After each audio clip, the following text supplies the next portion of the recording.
बड़ी खबर की ओर रुख करते हैं। पाकिस्तान में भारत का एक और दुश्मन मारा गया है। पाकिस्तान के कराची शहर में लश्कर ए तैयबा का बेहद खतरनाक आतंकवादी अदनान अहमद उर्फ हंसला अदनान, उसकी गोली हत्या कर दी गई है। भारत की तरफ से एक ऑपरेशन आज सुनने में आया है कि एक लश्कर ए तैयबा के एक शख्स थे, he is considered one of the close person of Hafiz Saeed, Adnan Ahmed उनका नाम है। उनको कराची में जो है वो मार दिया गया है। This is what it has been reported by many people. एक के बाद दूसरी खबर और दूसरी के बाद तीसरी। इस बार अननोन गनमैन यानी कि वो लोग जो हत्यारे हैं और पता नहीं लगता है, ये इन्होंने अब की बार कराची में हमला किया और कराची में हमला करके 2015 के उधमपुर में जो बीएसएफ के सीआरपीएफ के कॉन्वॉय पे हमला और बीएसएफ के कॉन्वॉय, सीआरपीएफ बीएसएफ दोनों के लोग थे, इसमें 14 लोग इसमें इंजर्ड हुए थे। कॉन्वॉय के हमले के मास्टरमाइंड को मार गिराया। बड़ी खबर इस वक्त की, अदनान उर्फ हंसला कश्मीर में कई बड़े आतंकी गतिविधियों का, खासतौर पर सुरक्षा बलों पर हमले का मास्टरमाइंड था। सबसे बड़ी बात यह कि अदनान लश्कर ए तैयबा के आतंकवादी सरगना हाफिज मोहम्मद सईद का बेहद करीबी था। एनीहाउ ये कहा जाता है कि इसका नाम हंसला अदनान था। मास्टरमाइंड कहते हैं इसको इंडियन मीडिया वाले कि 2016 का जो अटैक हुआ था सीआरपीएफ के कॉन्वॉय में, ये कैसे हो सकता है कि without presence of Indian apparatus in Pakistan, how is it possible? ये मुमकिन ही नहीं है। सो इट मीन्स के वो अपरेटस जो अमेरिका में या कनाडा में हमने जिसका शोर सुना पूरी दुनिया में, वो पाकिस्तान के अंदर भी मौजूद है। दोस्तों तीसरा दिन कंप्लीट हो गया है और 3 में से 3 यानी पहले साजिद मीर, इसके बाद फिर रोडे खालिस्तानी आतंकवादी और आज हंजला, लश्कर का टॉप आतंकवादी हंजला को कराची में किसी अज्ञात बंदूकधारियों ने टपका दिया, 72 उरों के पास भेज दिया। दोस्तों लश्कर का टॉप कमांडर था और जहां तक मैंने रिसर्च की बताया जा रहा है कि इसके ऊपर 2 भारतीय सेना पर 2 बार इसने हमला किए। उस हमले में एक बार हमारे 8 जवान वीरगति को प्राप्त हुए थे, इसके बाद दूसरे हमले में हमारे 3 जवान वीरगति को प्राप्त हुए थे। इसने छुप के कश्मीर घाटी में हमला करवाया था। इसकी वजह से टोटल भारत के 11 वीर सपूतों की बलिदानी हुई थी आतंकवादी हंजला की वजह से, और भी कई छोटे मोटे बम धमाकों में ये शामिल रहा। दोस्तों ये जब एक्टिव था भारत में, वो मनमोहन साहब का समय था। ऐसा बताया जा रहा है 2008 से लेके 2016 तक भारत में ये एक्टिव था और इसने भारत में कई बॉम्ब ब्लास्ट किए और सैकड़ों लोगों के घायल होने और मृत्यु का कारण है ये। तो आप लोग समझ सकते हैं कितना खुखार आतंकवादी था। लेकिन रात में कल 12 बजे न्यूज ब्रेक हुई है कि किसी ने इसको टपका दिया। ये है कि ये जो नेटवर्क है वो कैसे पाकिस्तान में ऑपरेट कर रहा है। अब लश्कर ए तैयबा के वो कह रहे हैं जी कि जो जी ट्रेनिंग कैंप्स हैं जी, आपको याद होगा 2019 में इस हवाले से बात हुई थी। अच्छा, कई लोग ये कह रहे हैं कि भाई साहब कि जो चीज़ समझने वाली है वो ये कह रहे हैं भाई साहब कि इलेक्शन आ रहे हैं इंडिया के अंदर और हो सकता है somewhere in Kashmir prime minister Modi जो है वो बड़े ऑलरेडी पॉपुलर हैं। देखें ये जो रिसेंटली उन्होंने इलेक्शन करवाए हैं, इसमें ही मतलब ही स्वेप्ट हुए, वो उठा के ले गए हर चीज़, इसमें कोई शक नहीं है इस हवाले से। That tells the story and that story is कि भाई ये एक बड़े पैमाने पे तब्दीलियाँ जो है वो शायद कश्मीर के अंदर करने जा रहे हैं। एक तरफ हम ये सुनते हैं, दूसरी तरफ हम ये सुनते हैं भाई कि वो जो है अगर वो जीत जाते हैं, मजीद इलेक्शन जीत रहे हैं तो वो और ताकतवर होंगे और वो कश्मीर में अपनी मर्जी से जो मर्जी करें, उनको कुछ भी नहीं कह सकता। तीसरी तरफ ये जो फैक्टर है ये जो हम डिस्कस कर रहे हैं, ये कश्मीर वाला, ये जहाँ पे वो लोग जो माजी में कश्मीर में किसी न किसी चीज़ में इन्वॉल्व रहे, उनको जो है वो भड़काया जा रहा है। और आप उनका देखें, आप उनको कॉन्फिडेंस चेक करें, it means they have not close their operation जो कनाडा और अमेरिका में जिसका शोर था, ठीक है।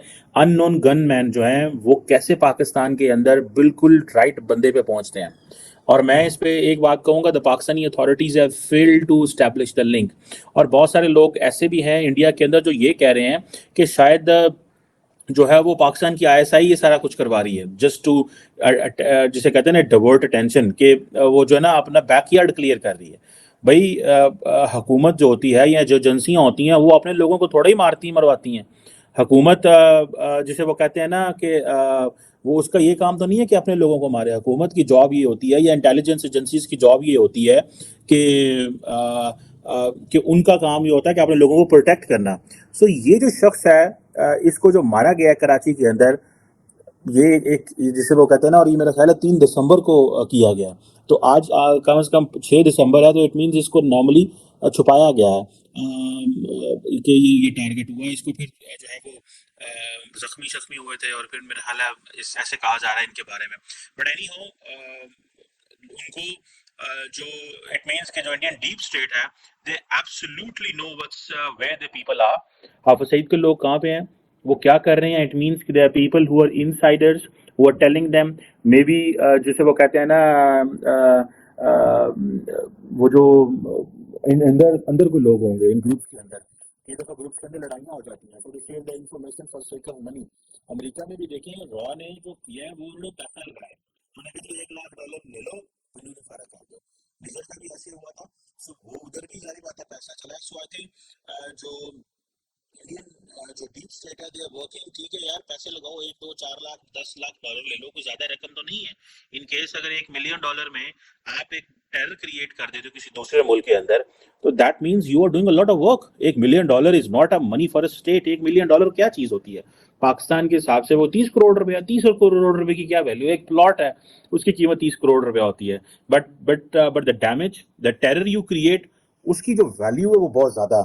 And then particularly when you kill people who are of value, when you have target who have some history, then they're associated with the people who have affected and impacted and who have been influential cross border, और उनकी international significance हो, तो 25-30-50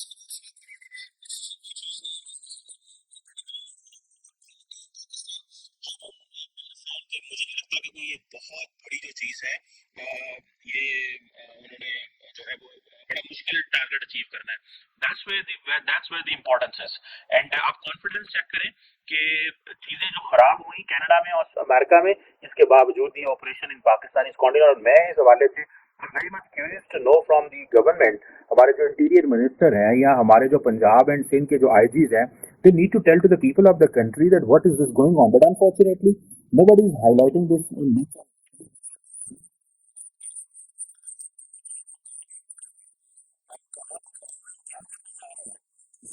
ये जो trend है, ये क्या है, इस ट्रेंड को क्या हम समझ रहे हैं, क्या हम उन लोगों के करीब पहुंचे हैं, हम उन लोगों के करीब नहीं पहुंचे, उन लोगों की क्या रेलेवेंस है, वो कहाँ पे मौजूद है।